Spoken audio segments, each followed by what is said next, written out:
today I'm going to be going over something I don't usually do and hop onto a bit of a bandwagon, that being these quote-unquote tier list videos. Now, my reason for doing so is actually pretty simple. I think it's an excellent format for talking about the current balance of the heroes in Overwatch, and where each of them stand in terms of viability and functionality. I should note as a quick disclaimer that these rankings were based on no one rank or platform. While I did weigh higher ranks and pro play more heavily, I also took into account what percentage of people play at which ranks, and how the heroes perform in general across the board, including how frequently they're used. So, to briefly explain these tiers, S tier is heroes that are virtually always a good pick and incredibly good at what they do, to the point of perhaps being too good or too versatile. That said, a hero in S tier may not need direct nerfs, but perhaps just more or better options for countering them. A tier heroes are generally the meta heroes, or heroes that you can effectively pick in most situations. B tier heroes are heroes that are sometimes better in certain situations than A tier heroes, but may find themselves only slightly better than C tier heroes otherwise. C tier heroes are more or less the meh heroes. Sure, there's situations where they're good, but most of the time they're not optimal and are probably in need of some changes. D tier heroes are heroes where there's almost certainly a better pick most of, if not all the time. They're almost certainly in need of changes. F tier heroes are heroes that, except for very specific situations, you really shouldn't touch. They're either poor at what they do, too limited in what they do, are very easy to shut down, or all of the above. These are the heroes who direly need changes. So I'm going to be categorizing heroes in the order they appear on the selection screen, starting with tanks, then DPS, then support. Starting, of course, with D.Va. She's S tier for sure.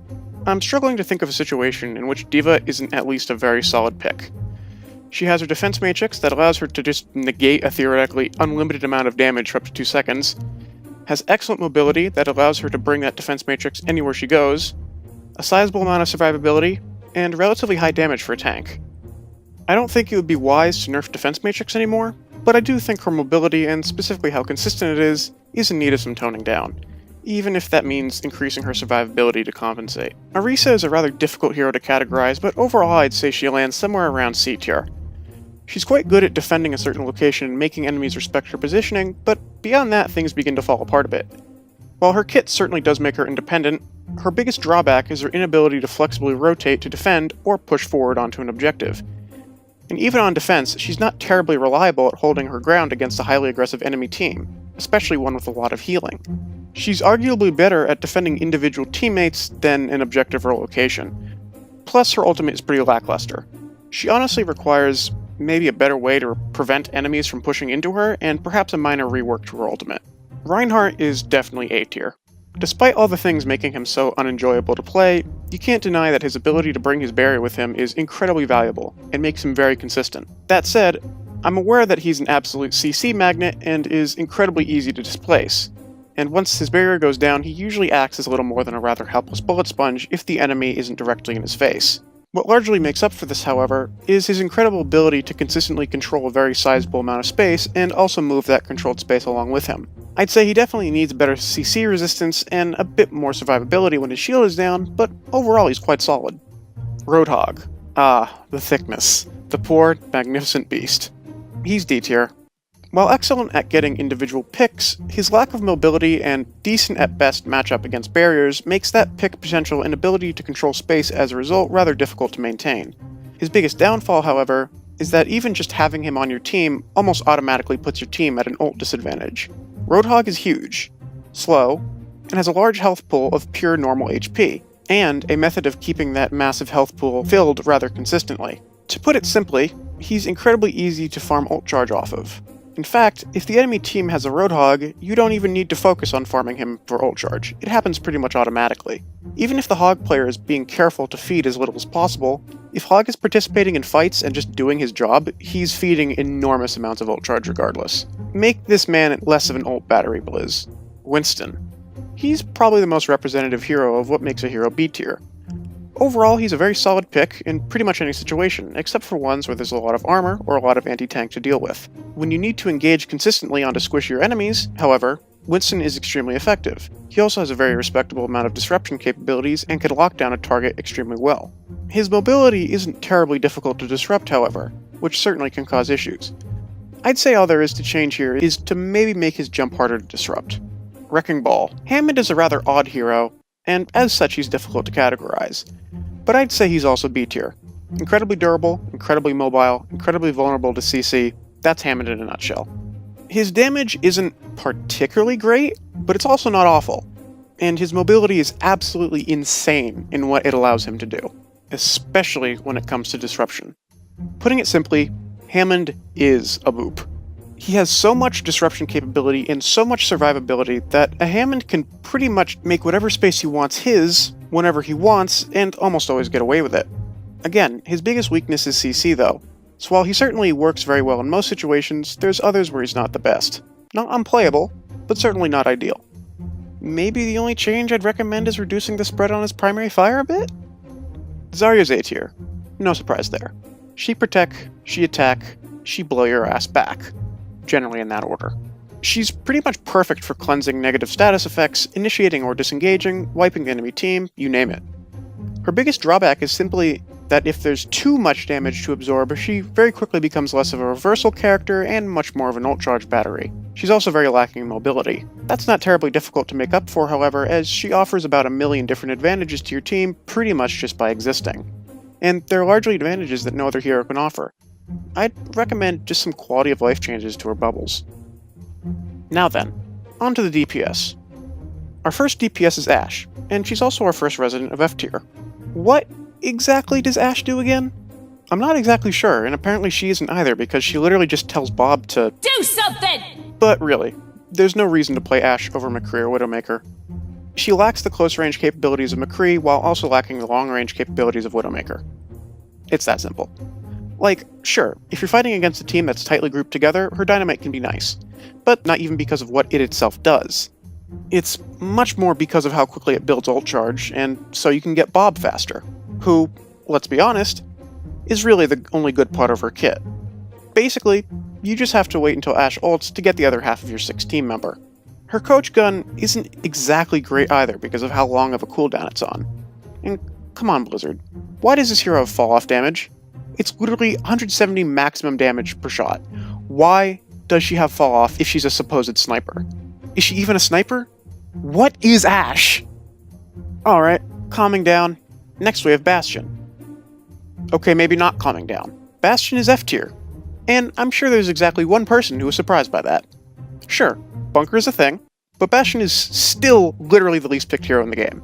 He's statistically the weakest, and even with Bunker, he's still useless outside of the extremely specific team comps and situations in which he is played. And the best part? People are suddenly complaining about him because of Bunker, because apparently Sombra and Dive comp don't exist anymore. Like, Bastion is literally the embodiment of F tier. Niche, extremely easy to shut down, and generally pointless. Pocket him all you want. As soon as the enemy realizes they shouldn't run past him, and either kill him once or circumvent him entirely, you swap off. He's outclassed in pretty much everything he does save for raw damage output, which, let's be honest, 450 DPS isn't much to boast about when you literally can't move and get gutted by a coordinated team, even while in a bunker. To summarize, pick Bastion if your team consents and if you have a Baptiste, Orisa, and Mercy, while on defense on the first point of Paris or Anubis while the enemy doesn't have Dive, Snipers, or Sombra and your Diamond are below. Other than for those situations, this hero does not exist on the selection screen. Very functional hero design, 10 out of 10, my soul was crushed ages ago, just rework him already. Next is Doomfist. I know a lot of people complain about him, but honestly he's pretty solidly D tier. Even with the cooldown reductions, those nerfs are still very much being felt, as he still very much lacks a lot of the engagement potential and subsequently pick potential that he once had. Play your cards right, and you can pretty easily shut down an enemy Doomfist, especially if you have the communication to focus him, at which point he's pretty much just free ult charge. The only time I'd really say he's good is when you're using him to stall a point, but beyond that, there really are just better options for DPS. It's not that there are heroes who outperform him in his role, because Doomfist is the only hero that can perform the role of Doomfist, but unfortunately, in his current state, the possible reward is usually not worth the risk. Doomfist can't poke because he's always all in and must commit cooldowns to get kills, as well as get close. He can't usually engage directly, and his ability to dive, flank, and in some ways even brawl aren't really up to snuff, and his biggest value comes from surprise attacks from weird angles using rollouts. Unless you're a Doomfist god, I can't recommend picking him 90% of the time. Blizzard, bring back Mr. Fister. Genji. The Weebtastic Spastic. He goes into C tier. He's not great, but he's not absolutely god-awful either. He can work in most comps and yet finds himself getting countered by most comps. If the enemy is running bunker or dive or a DPS comp, Genji can be great. But if they're running goats, quad tank, or anti-dive, he most certainly isn't. Genji's focus on mid to close range to be effective paired with his mobility makes him an ideal hero when being used for tearing through enemy squishies. But if the enemy has a lot of armor, healing, or CC, he's at best a nuisance, at worst useless. Much as I personally don't like Genji, I do acknowledge that he's in a rough spot and is in need of some changes to help him out. It doesn't help that his counters are meta, but still, his lack of impact outside of his ult, which, let's be honest, isn't the best anyways, is certainly of concern and warrants review by Blizzard. And then we have the other Shimada, Hanzo. 2 years ago, if you were to tell me that Hanzo would one day be A tier, I would have told you that you're crazy, but yet here we are. Hanzo is quite possibly the best DPS in the game. Long range, high DPS spam damage making him excellent for barrier busting, the ability to one-shot any 250 health or below hero with his primary fire, excellent utility, excellent mobility, and storm arrows, which even add quite a bit of consistency. The only major counters to Hanzo are anything that can dive onto him or surprise him, as anything else he's capable of either deleting or pressuring so hard that they get largely zoned out. Is Hanzo maybe a bit overpowered? Possibly, and I'd personally nerf his primary fire a bit, but he remains outside of S tier because in Brawl or tank comps, he's not ideal. Junkrat. Well, this shouldn't come as a surprise to anyone, but he's F tier. Is his spam and burst damage strong? For sure. Do they outweigh his drawbacks? Not even a little bit. Junkrat is inconsistent, doesn't really fit into any comp except spam and possibly bunker, has a form of mobility that, although nice, makes it hard for him to follow up that mobility with kills, a rooting ability that has an enormous cast time, wonky hitbox, and very little flexibility, and an ult that, while certainly powerful in the right hands, tends to be very easy to counter with proper target focusing and prioritization. While the impact damage buff he recently got was nice, it can make him problematic to fight in less coordinated environments while not really changing anything when it comes to his actual consistency issues. He still melts like ice cream in 100-degree weather under relatively minimal pressure due to his huge hitbox, and largely doesn't add much to a team besides comedic relief. He's in need of some heavy changes. Next up, McCree. He's B tier. Why? Well, simply put, it's because his Flash Fan combo melts pretty much anything at close range, especially when mixed with his roll for the double fan the hammer. Oddly enough, his actual primary fire is somewhat lackluster, but it is a ranged option, which gives McCree an upper hand against other close-range tank busters. His flashbang is an incredibly powerful ability, allowing for the aforementioned Flash Fan combo, or even a satisfying one-shot on an enemy tracer, and it can even be thrown over barriers to huge effect. His damage is high and quite consistent, his range is pretty decent, his utility is good, he's a pretty good pick. Even his notoriously bad ultimate has been buffed now to make it truly terrifying if he positions well and times it correctly. And if you run a Baptiste with him, it becomes all that much better due to the immortality field and amplification matrix.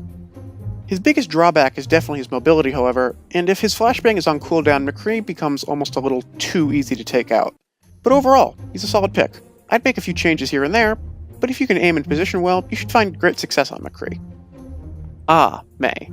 She's surprisingly viable, actually. She goes into C tier. Mei is an interesting hero because while her purpose is definitely pretty obvious and her capability is rather niche, it's a niche that is very often useful, and even then she has ways to move outside of it when necessary, such as with her secondary fire. So really, Mei isn't niche at all. I actually quite like Mei's design. She has a very specific role, and yet the ways in which she performs it are complex enough to allow her to at least function almost anywhere. Even on attack, Mei can pressure defenders well enough with her tank-like abilities to control space and block off movement routes with her wall to make her a formidable foe. She has very high survivability, her wall allows her and her team to reach high ground, and allows her to control how enemies move. The reason she's only C tier, however, is because she honestly doesn't have enough ways of functioning outside her niche, which limits her overall viability as a result. She's countered quite hard by range, and although she does have a way of dealing with it to a certain degree, namely her secondary fire, it usually makes her much less effective at actually doing her job simultaneously. Also, her ultimate is maybe just up a little too often, so I'd probably just increase her capabilities outside of freezing people, like with her wall, while nerfing her ultimate a bit. Reaper.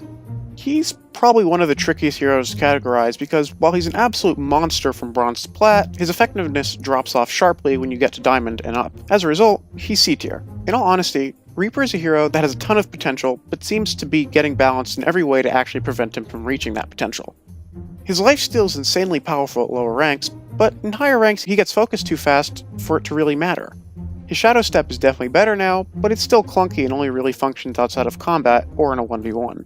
His Wraith form is really good, but since Shadow Step is still meh, he has to use it to get in and also usually to get out, since he has such a short range and always must commit to get kills. His ultimate is a similar situation, where it makes him insanely powerful at lower ranks, but it might as well be useless at higher ones. His potential against tanks is especially high, but overall I think his design is at least in need of a minor rework if he's going to perform consistently well across the ranks. Next is Pharah. She goes pretty squarely into D tier. Similar to Reaper, Pharah performs very differently across the ranks, but there's an extra layer of complexity to Pharah because her effectiveness also changes drastically across platforms. Her relatively small hitbox mixed with her high damage and normally airborne presence makes her a nightmare to take down if you lack mechanical skills or play with a controller. So while she's literally S tier in low-rank console games, she's F tier in high-rank PC games. Yeah, she's a mess. Because of this huge disparity, I've just decided to put her in D tier simply because she's so inconsistent. A hero being so bad at even just the highest ranks oftentimes mean changes are needed. And need changes Pharah certainly does. Perhaps make 50 of her health into armor? Soldier 76 always seems to be so difficult to categorize simply because of how middle of the road he is, but nevertheless he's C tier. Soldier's damage has been buffed a number of times over the last few months, and as a result he's now a rather dangerous and consistent hit scan. His mobility is decent and very consistent, his range is decent and very consistent, Soldier is just, yeah, consistent. His rockets are a bit of burst damage here and there, his biotic feel is and his ultimate is lackluster, but all put together he's not half bad. He's in C tier because he's generally just outperformed in many ways by McCree, and in all honesty his rockets and healing field are a bit underwhelming, but I mean come on, he's generic FPS dude, you pick him for his gun, and his gun is quite strong.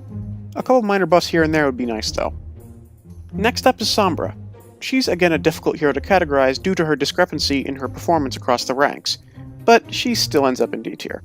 Simply put, while Sombra can be great at higher ranks, at lower ones she's generally not a good idea. While I do think her issues can be mitigated, she's challenging to balance. She's very communication heavy, and with coordination can just be an absolutely devastating pick. But she's also very heavily countered by things like Torb's turret and snipers.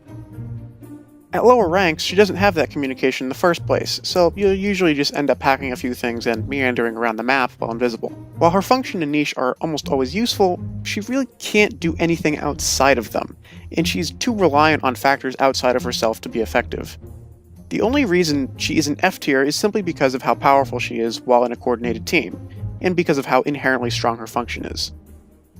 Symmetra. She's down in F tier. Symmetra is quite possibly the single hardest hero to properly categorize due to her wide array of capabilities and yet very narrow set of situations in which her capabilities can actually be used, at least effectively. I'd say her biggest downfall, however, is how much pocketing she requires and how easy she is to shut down with CC. She has a lot of tricks up her sleeve, or, hard light arm, but they're all easy to counter given your team has communication and or sniper. Her damage up close is absolutely insane once it reaches full charge, and she has great spam with her secondary fire, but she really has no way of stopping people from either just focusing her down or taking her out from range. Sure, her turrets are great, but they're easy to destroy before they can even be set up, and her teleporter is clunky and slow to place. Her ultimate isn't particularly great, and with her primary weapon, she has such a short range that if she's not pocketed, she melts. Symmetra is honestly just a case of the negatives outweigh the positives. If some of her negatives could be toned back a bit, I think she could at least be C tier. Torbjorn. The man, the meme, the midget. As much as I think he deserves to be S tier, he's D tier. Torb is so close to being a truly viable and regular pick, but there's just a few things holding him back. There really isn't any one thing that makes him usually not ideal, but it's a combination of a weird secondary fire spread, ages-long turret setup on a cooldown that's a bit much, and usually gets destroyed before it can start firing in the first place, and lack of consistent offensive options. His survivability technically is actually pretty great now, between his 50 armor and overload ability, but beyond that, he can be found rather lacking. With proper focus fire, Torb basically doesn't function because his turret melts before it can do anything, and even with the new survivability, his hitbox makes him rather squishy. His ultimate is great, His primary fire is good. His survivability is much better. But beyond that, there's not much Torb offers that can't be done better by another DPS. Tracer. Tracer goes straight to B tier. Why? Well, because even though she definitely has a fair number of counters now, she still excels at deleting your backline, and even tanks and Brigitte aren't too much of an issue given proper timing and positioning. Sure, if the enemy is running a ton of tanks, CC, turrets, auto-aim, etc., she's not great. But you can't deny that even against a coordinated team, she can prove difficult to deal with. She's great against comps, with lots of squishies, bad against comps with a lot of CC, and pretty much in between against everything else. Basically, she's textbook B tier. The only thing I think should be done to change her is to make her recall ability give ult charge when it heals her, because her pulse bomb certainly can feel underwhelming at times. But beyond that, she's very solid. Next up is Widowmaker, and unsurprisingly, she's A tier. Although she's certainly not what you want in your gold matches, even just in diamond she gets incredibly scary. Widow, more than any other hero, is the epitome of click heads lol, and in diamond and above, click heads she most certainly does. There's nothing quite as oppressive as an enemy Widow who never seems to miss, and always instantly kills you or your squishies whenever she gets as much as a pixel of your head in her sights. She can literally just delete entire teams without much issue if she's left uncontested, and considering her only real counters are Dive and another Widowmaker, that's not always easy. She certainly does have her drawbacks keeping her out of S tier, however. With how aim-intensive she is, she doesn't exactly excel in lower ranks. Honestly, I think she's a bit much, but then again, it's not like you can change her damage and still have her function, so I'll live. Now, at last, we have reached the supports. Ana is, unsurprisingly, A tier. Excellent healing from a safe range, respectable damage, a sleep dart that incapacitates enemies hit by it for 5 seconds, or until they take damage of course, and even now with Immortality Field, what likely remains the most insane cooldown ability in the game, Biotic Grenade. Her ultimate is an absolute monster, buffing any ally to make them an insane team-wiping machine while simultaneously healing them, likely to full health. Ana's utility is quite simply unmatched.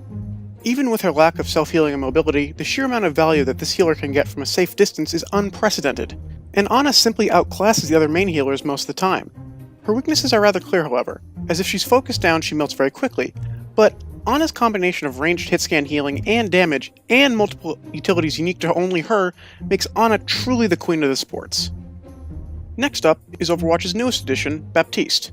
He's B tier. Although not quite as versatile as Ana, Baptiste actually outputs more raw healing than Ana, and in many cases, even Moira. Baptiste can easily output 2,000 healing per minute in the right comp, seeing how each of his healing grenades can heal up to 300 health apiece when used to heal 5 teammates. His regenerative burst allows him to passively heal allies around him, burst hit scan weapon with excellent damage and range, he always has access to high ground with his exo boots, and of course, he has Immortality Field. Honestly, in an already stacked kit, Immortality Field is just the icing on the cake. Although easy to destroy if not used correctly, if placed in the right location, Immortality Field can single-handedly turn a teamfight in your favor.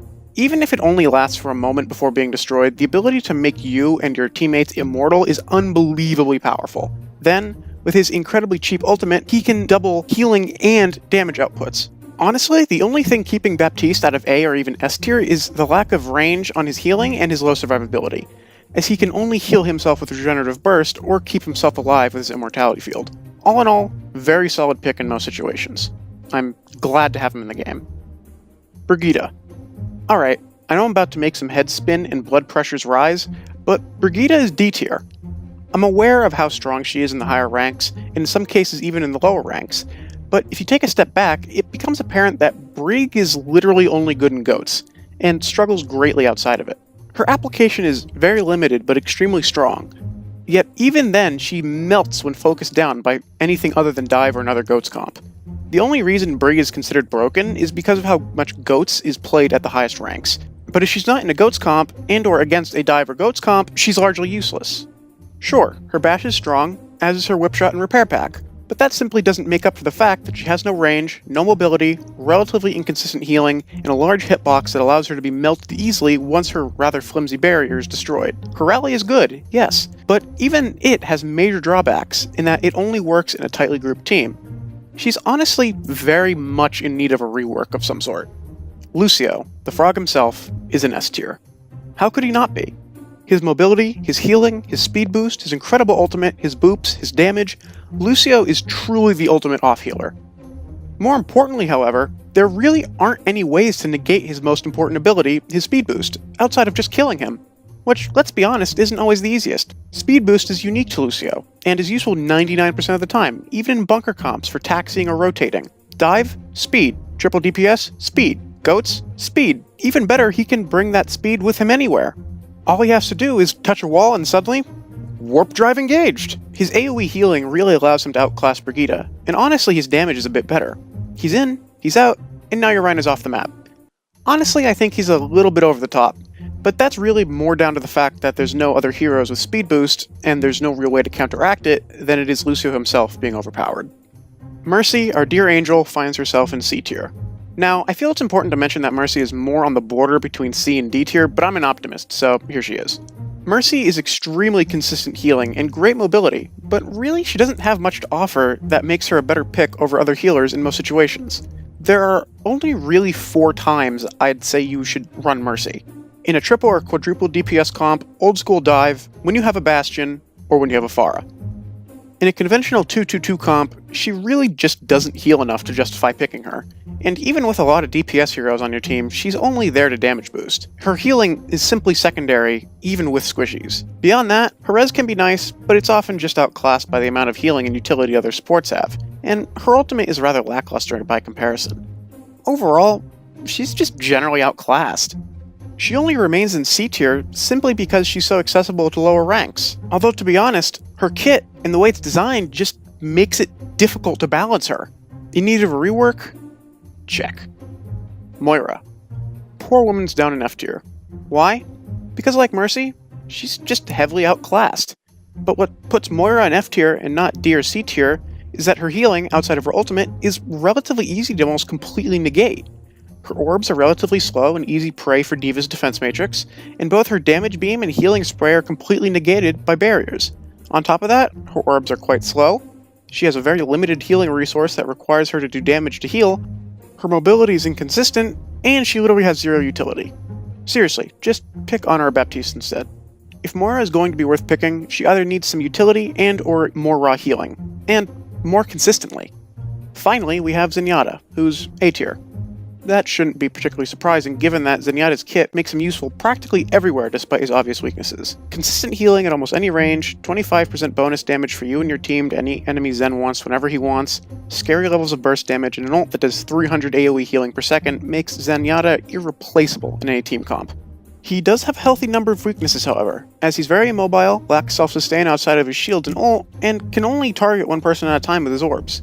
Zen is honestly one of the most solid hero designs in the game, and I'd say the only change he needs is just to increase Transcendence's healing to 700 or so as to make allies within it practically immortal outside of one-shots. So, there we have it.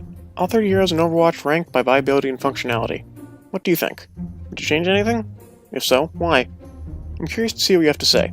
Like, sub, comment, join the Discord, etc., if you are so inclined. Anyways, with that said, Godspeed to you all, and I'll see you all in the next one. Bye-bye.